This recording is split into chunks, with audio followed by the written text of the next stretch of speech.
Hi everyone, welcome back to the channel. I hope you had a very Merry Christmas with your families. On today's episode, we're going to discuss New Year's Eve parties, since I know at this time of the year we're all getting ready to plan whether we want to stay in or go out. And so I am going to show you two different things. I'm going to show you a comparison of going out versus staying in. The staying in portion, I did pull up a clip where I showed you some different meal ideas or appetizer ideas from Aldi and Kroger, so you could get an idea on how much it would cost to host. Keep in mind, you can sub out different things. You could add more things to this. You could have more friends over and have them, kind of potluck it and bring different things so that you reduce your costs. And then I'm going to go into telling you about it like an average night out here in Knoxville, Tennessee for New Year's Eve. I did find a restaurant that's doing like a 3-course meal, and they're hosting a thing from like 6 p.m. to 1 a.m. So you pay for the ticket and you get to be there all night. And so we'll go over that. We'll go over dinner, drinks, Uber, things of that nature. So you can kind of get a feel for cost comparison. And I hope that this will be able to put things in perspective for you, especially if you're someone who's on a budget or looking to do something for a cheaper way to save some money. And so first I'm going to show you this clip where I did do the comparisons from Aldi and Kroger, and then we'll come back and I will talk to you about the other part. Guys, an idea of ways you can cut costs instead of going out and hosting at home a New Year's party. Now for today, I'm going to show you for 4 different things that you could put out at your party. They're all finger foods. So one is a charcuterie board, and if you're like me, I don't know how to make fancy charcuterie boards, so this is just going to be kind of a bare bones thing. And then there's a shrimp cocktail ring, there's crock pot meatballs, and then there's going to be a rotel dip as well. I'm going to show you the pricing from Aldi. I'm also going to show you the pricing for Kroger so you can get an idea. And I tried to make everything pretty comparable on here so you could get an idea. So first we'll start out with Aldi. I put the ingredients in here for the crock pot meatballs. So I did the meatballs, the grape jelly, the barbecue sauce. Now for the grape jelly, you're looking at a 30-ounce jar. There was no other option for Aldi because you're kind of limited on your brands here. Now, you probably won't have to use the whole 30 ounces for your recipe, so you have some left over to use for like peanut butter and jelly sandwiches or another recipe down the road, so you do have that for later. Then I go down here and we have the things for the rotel dip, which is cream cheese, the rotel, the sausage, and tortilla chips. So what I do is I have a small crock pot that's meant for like dip, and I make my rotel dip in that. And it's simple, it's easy. I just throw it all in there after I cook the sausage up on the stove, and then let it sit for a couple of hours, and it's really good. Then I have a cooked shrimp ring, so it's 1 pound, and they have it for $6.49 at Aldi right now. I looked up some pictures of charcuterie boards so I could get an idea of like things that go on them. So again, you can sub out some of these things. You could do like pimento cheese. You could do a different type of dip. You could do your own salami and prosciutto, your own cheeses, or you can, like I have on here, you can buy a cheese and meat tray and do it that way. So I put some garlic hummus on here. I put some green grapes on here. I put a nut trio on here. I did put 2 different types of crackers on here as well. I did put meat and cheese tray. I did 2 of those because, quite frankly, I'm kind of lazy and I don't want to have to buy a bunch of different ones and put them together.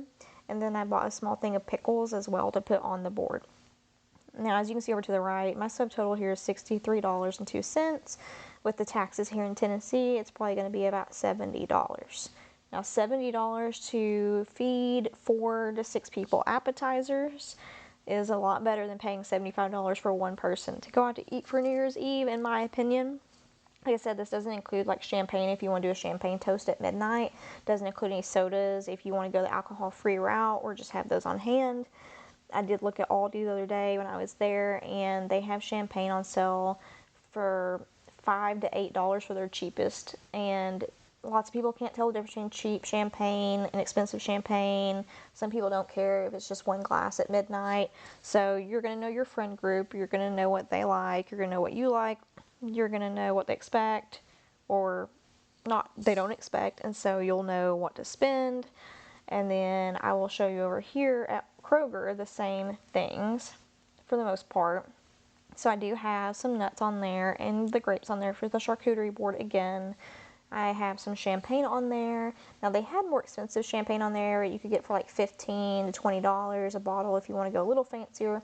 But they do have some that's $8.99 right now. So you could do 1 or 2 bottles of that on a budget. I have the things on here again for the meatballs.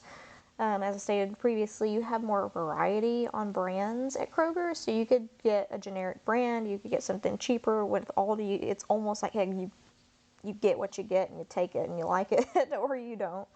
And then I got the stuff for the Rotel dip down through here again. And on here, I did do 2 of the meat and cheese and crackers. So I think this comes with meat, cheese, crackers, olives, and maybe some like chocolate covered cranberries or something like that. So I did put that on there. They were a little more expensive. You're looking at about $15 to $16 a piece there. And then the shrimp ring, there's a 40 count tray. It comes with cocktail sauce. It's $10.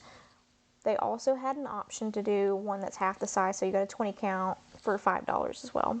So again, you just know what you want to put out, you know kind of what your friends like, and decide whether or not you want to put something like this out or you want to substitute it for something else.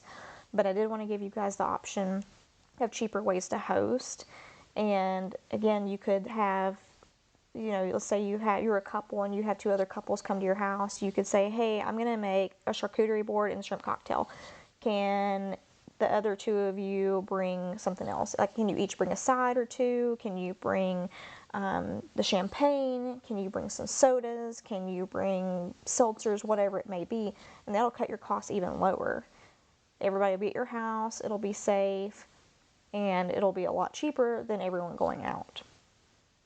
Now that we've looked at the cost of staying in and compared the prices between Aldi and Kroger, we're going to discuss the night out.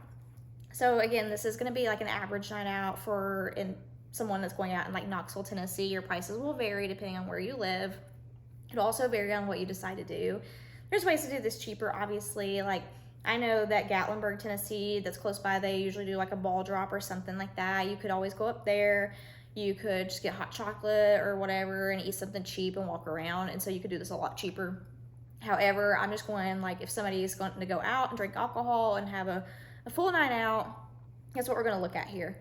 So I did find a restaurant that's about 15 to 20 minutes from my house, and they are selling tickets on Eventbrite for their New Year's Eve party. The New Year's Eve party is going from 6 p.m. to 1 a.m., and the cost per person is $75. Now, that includes a 3-course feast. It does not include any drinks or anything separate like that. So it's just going to be your 3-course meal. It doesn't cover your gratuity. It does include like live music and the party until midnight. So let's say that you have 2 people going to this party and you're paying $75 each for dinner. So you are looking at a dinner cost of $150. Well, then on top of that, you're going to be looking at gratuity, and most people tip 20%. Some people obviously do a little less or a little bit more, but let's just say the average is 28%. And so you're looking at an additional $30 on top of that. So you're looking at a total cost of $180 for dinner. Now, if you're someone that wants to drink alcohol, you're going to have to pay separate for this. And I'm going to just say that if you're going from 6 p.m. to 1 a.m., let's say you drink for 6 hours and you have 1 drink per hour. I did look at their prices. Their wine starts at $10 a glass. They didn't have their cocktail prices on there. I'm going to assume they're probably about $15 per drink. That could be a little more expensive than what they actually are, but I'm going to have to assume at this point since they didn't put it on their website. So let's say you drink 6 drinks while you're there, and there's 2 of you, so it's 12 drinks at $15 a drink. You're looking at a cost of $180 just for your drinks. Now, that doesn't include any gratuity that you're going to pay to your bartender. Now, gratuity for bartenders can vary, especially if you're not sitting at the bar, you're just kind of going up and down. I've seen people throw like $1 or $2 per drink if they're just going back and forth and they're not taking up space in the bartender's area. So I'm going to say that we're going to tip another $20 on top of this.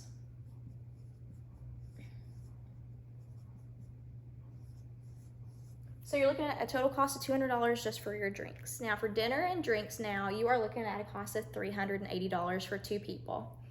Now if you're drinking this much, you shouldn't be driving. So I'm hoping you're gonna do Uber, Lyft, or have someone pick you up because a DUI is gonna cost you a lot more money than this night out is if you decide to drink and drive.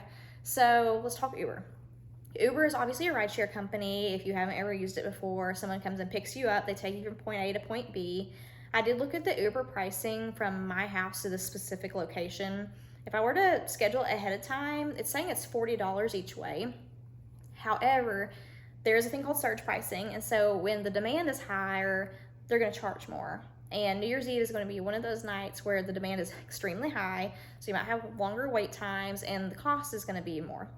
I haven't used Uber during a surge price, so I'm not really sure what the pricing difference on that is. However, I'm gonna say instead of the $40, let's just say $60. It could be more, it could be less. Like I said, I'm not sure. If you know, just let me know in the comments because I really would like to know that as well. But if it's $60 each way, I'm looking at $120. All right, if you've used ride shares, you know that they also accept tips. They kind of expect tips. That's kind of how it is here in America these days. So I'm gonna say if it's like a 15-minute drive from my house to this place and it's a holiday, I would probably give the driver $10 to $15 each way. So I'm just gonna say $15 each way.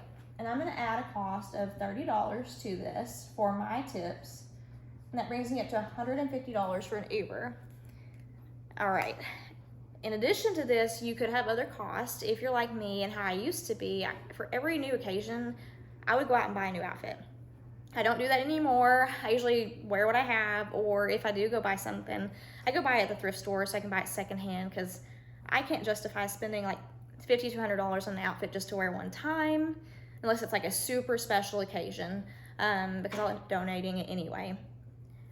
So let's look at that price. I could be a little low on this, I could be a little high on this, but I have looked at the prices at the mall recently in some of the stores, and I'm gonna say if you buy a new outfit,